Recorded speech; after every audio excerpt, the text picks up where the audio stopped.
자, 이번 시간에 우리가 확인할 한국어 시사 표현은 사법부입니다. 사법부는 법원이라고 하는 것으로 대표됩니다. 법원 여러분 잘 알죠? 법원에서 무엇을 합니까? 법에 따라서 재판을 합니다. 재판은 죄가 있는지 없는지, 죄가 있다면 어떤 죄인지, 어떻게 벌을 주는지 이걸 결정하는 거죠. 그렇죠? 그리고 그 법원에서 재판을 하는 사람은 법관이라고 이야기를 하죠. 법관이라고 이야기를 합니다. 그래서 법원은 사법부, 그래서 법원을 사법부라고 하는데, 사법부는 입법부, 행정부, 이렇게 사법부 세 가지를 대표적으로 그 국가의 독립된 기관으로 정해놓은 가장 대표적인 기관입니다. 그래서 여기서 이제 삼권 분립이라고 하는 용어를 사용하는데요. 삼권은 세 가지의 권력이죠. 국가가 가지고 있는 아주 강력한 권력이라고 할 수 있는 게 세 가지입니다. 사법부는 재판을 하는 권리죠. 그 권력, 힘.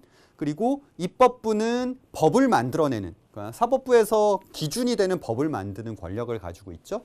그리고 행정부는 법에 따라서 국가를 운영하는 권력을 가지고 있어요. 근데 이 각각을 독립된 기관으로 만들어 놓습니다. 그래서 사법부 따로, 입법부 따로, 행정부 따로, 그래서 따로따로 만들어서 서로 견제를 하도록 만드는 것을 삼권 분립이라고 이야기를 합니다.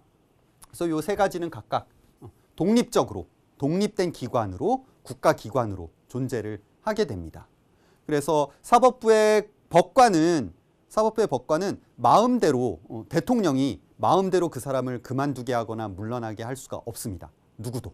그래서 사법부의 법관들은 그 한 사람 한 사람을, 대통령도 마찬가지로 뽑힌 사람은 마음대로 물러나게 할 수 없다고 했죠. 그래서 탄핵한다라고 이야기했죠. 탄핵을 합니다. 탄핵은 범죄를 저질렀을 때, 잘못했을 때 이제 입법부에서 결정하는 거죠. 그 마찬가지로 법관도 마찬가지로 탄핵에 의해서만 중간에 그만둘 수 있지, 그 외에는 엄격하게 법으로 보호해 줍니다. 법관을 보호해 줘요. 마찬가지로 입법부에는 국회의원도 법으로 보호해 주죠. 행정부에 있는 대통령도 보호해 주는 것 마찬가지죠. 그래서 이 법관들이 자신의 양심과 법에 따라서 자유의 권리를 보호합니다. 그래서 정의를 굉장히 중요하게 생각하죠. 정의를 지키는 것. 그래서 이 사람들이 지키는 가치와 기준은 전부 다 헌법과 법률, 여기에 의해서만 따릅니다. 그래서 다른 누구의 명령을 받지 않습니다. 법관은 모든 한 사람 한 사람이 명령을 받지 않고 독립적으로 헌법과 법률에 따라서 재판을 하도록 되어 있습니다. 그리고 한국의 법원은 크게 대법원이 가장 높은 법원이라고 했죠. 최고 법원, 그러니까 가장 높은 법원이 대법원이 있고, 대법원 밑에 고등법원이 있고, 고등법원 밑에 이제 일반 법원이 있습니다. 일반 법원, 이제 지방법원이라고 하죠. 일반 법원이 이렇게 나누어져 있고요. 그래서 지방법원 같은 일반 법원에서 판결을 하면 거기에 대해서 내가 그것을 인정할 수 없다라고 하면 다시 재판을 받을 수 있는 권리가 있어요. 그렇죠? 사람들은 재판을 다시 받으면 고등법원에 가서 다시 한번 재판을 받아요. 그리고 고등법원에서도 또 다시 한번 대법원에 가서 또 재판을 받을 수 있고, 그래서 3번까지 재판을 받을 수 있는 권리를 가지고 있어서 각각 올라가는 법원이 있습니다. 그 외에도 이제 특수법원이라고 해서, 가정법원은 이제 가정과 관련된 일이죠.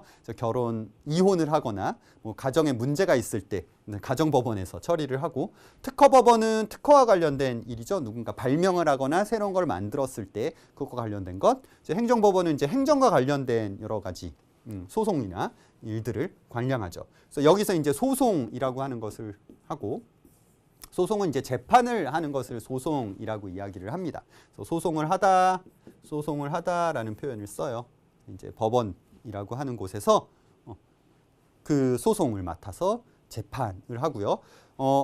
법원에서 재판을 할 때 이제 2가지 종류의 직업이 있죠. 그렇죠? 검사가 있고 변호사가 있죠. 그래서 검사는 잘못한 것을 찾아서 법원에서 재판을 하도록 해서 벌을 주기 위해서 하는 사람들이 검사이고, 변호사는 죄인, 잘못한 사람의 편에서 이 사람의 잘못이 없다라는 걸 밝히려고 하거나 잘못을 줄이려고 하는 역할을 하는 사람들이 이제 변호사죠. 그래서 검사와 변호사라고 하는 직업이 같이 이제 법원에서 재판을 할 때 함께 하는 사람들이 되는 거고, 그런 직업들이라고 할 수 있습니다.